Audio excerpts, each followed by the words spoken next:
Ang kapal ng apog mo, Romel! Niloko mo na taong bayan! Bumalik ka pa rito? Sa ngalan ng batas, inaaresto na kita ngayon. Kaya ibaba mo na yung baril mo.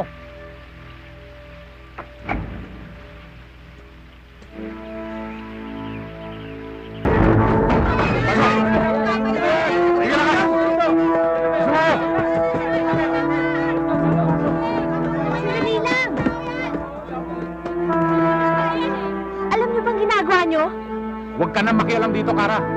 Arestado na si Romel. Umalis ka na! Ang ikli na memorya ninyo. Nung isang gabi lang, ipinagtagbol kayo ng taong yan. Ngayon, tinataratan niyong masahol pa sa isang kriminal. Dahil yan ang totoo. Pugante siya, Kara. Wanted. Inambus niya si Hepe. Ninakaw pa niya ang truck ng mga troso.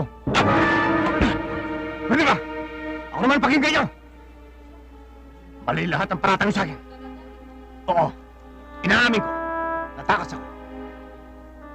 Pero hindi ko inaamin na ako umambus kay Hepe. At nagnakaw ng truck ng troso. Kung magkakamalay lang sana si Hepe, siyang unang-unang tetestigo na wala akong kasalanan. Hindi mo na uli mabibilog ang ulo namin, Romel. Totoo ang sinasabi niya. Si Hepe mismo nagsabi, mali ang akusasyon natin sa kanya. Nagkamali siya at nagsalita. Hindi si Romel ang kalaban natin, kundi ang grupo ni Don Carlitos. Sana maniwala kayo sa akin. Dahil matakas ako. Wala na akong karapatang gumawa ng kabutihan.